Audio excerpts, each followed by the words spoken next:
Hello.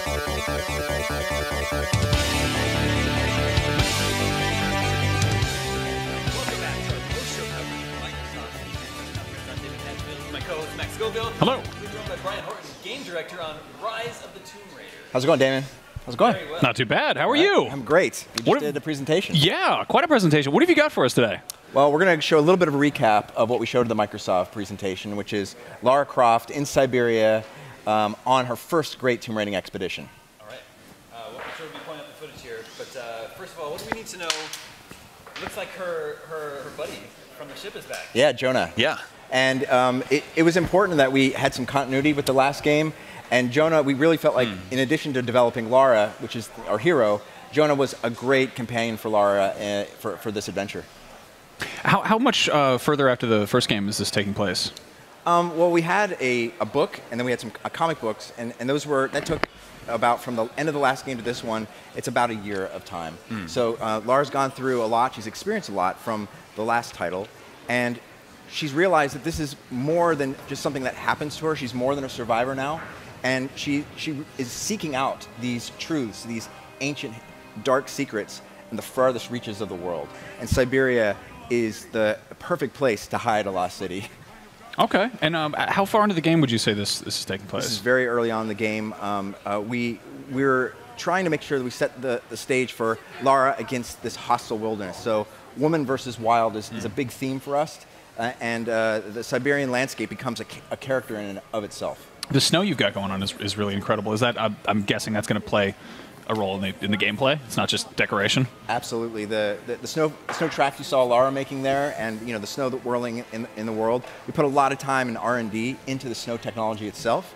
But those tracks that she makes, you're going to see animals make those tracks. You're going to see enemies making those tracks, and that can have a gameplay component to it about finding a way to see where an enemy is or what might be going. Is Lara sporting a shorter haircut, or is her hair just tucked back into her? Hair's tucked back in the hat. Got it. So you'll see some footage later on where we've continued using our revolutionary spline-based hair technology and refining it to make sure that she's really pushing physics and the fidelity of her character across the board.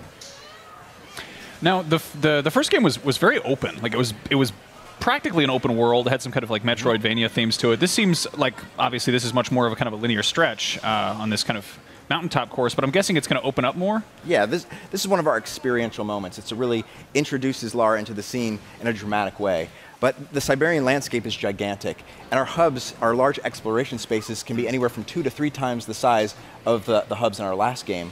And there's going to be, not only are they larger, there's going to be a lot more to do in them.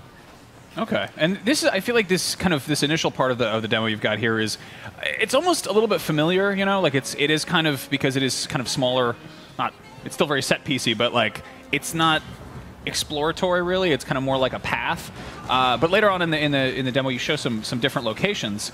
Are there different hub worlds? Does the game kind of like take you to kind of just large areas, or how does that work? Well, this is not just one location. There is that more than Siberia, and we've shown some screenshots in our sizzle reel. You'll see that Lara's in a desert location as well. So we are going to be showing different climates, different environments, and obviously playing with different types of gameplay. This is one of our high-intensity, adrenaline-filled moments. But soon after that, you're going to be let off into this Siberian wilderness, and she's going to have to find a way to survive. And that's going to open up a lot of choice space for the player.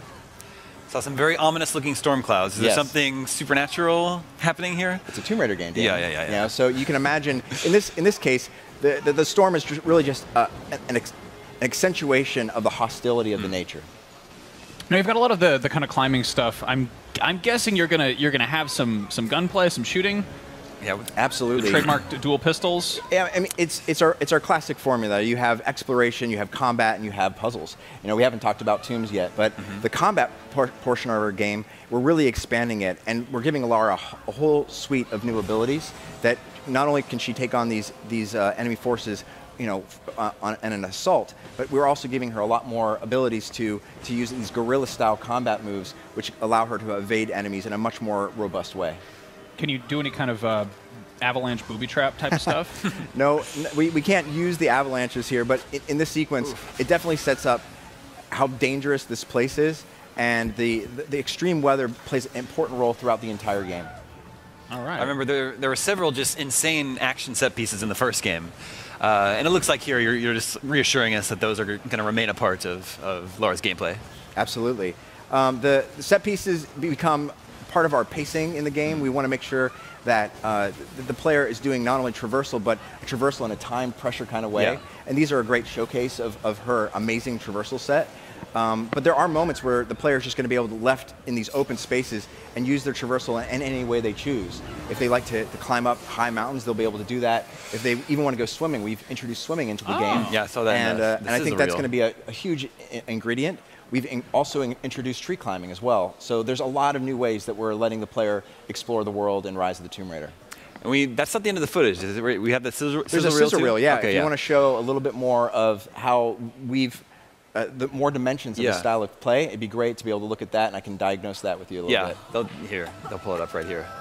So this is a continuation. We see Lara, she's survived the avalanche, and now she's in one of these large exploration spaces. That snow is incredible. Oh, So thank you. Still have hunting? Still have hunting. It's a big part of the game. But now we have more resources to collect. The hunting is not just random XP. You'll actually be able to use the hide. You'll be able to use antlers and other things for crafting recipes, and that plays a big part in how you upgrade the character. So here we see that the desert location, hint of tombs. Can't have a Tomb Raider game without great tombs. Yeah, so some puzzles happening here. Yep. Physics-based puzzles still, but we're hearkening back to that spirit of adventure and discovery that I think all of our Tomb Raider fans are going to really appreciate. So there was a water takedown that we saw. And bears. Yeah, tell us about the bear. Yeah, the bear. The bear is one of our new predator animals that we've introduced into the game. We had the wolves in the last one, and they were great. But we wanted something that was really substantial, something that was going to take some time, and that you'd have to upgrade Lara's character to be able to take on. So we're going to be able to show more of that on the E3 floor later this week.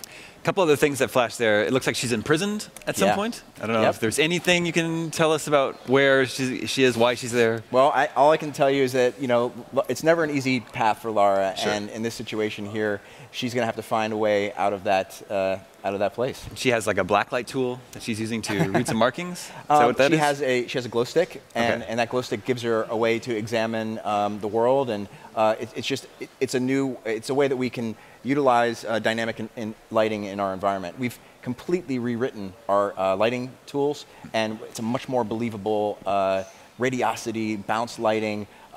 We call it it's an image-based lighting system that is extremely powerful and brings a lot of fidelity and realism to our worlds and characters. Well, I don't mind telling you that Rise of the Tomb Raider is my most anticipated game this year. So I definitely look forward to, hopefully I can see more here at the show floor Damon, this week. You're more than welcome to come by. We have some more stuff to show at the booth, so if you have some time, check us out. Brian, thank you so much for coming by. Hey, it's great to be here. That was Rise of the Tomb Raider. We're going to take a quick break, and then next up, we still have more to talk about from the Microsoft conference, and then we're on to the EA conference, so stay tuned.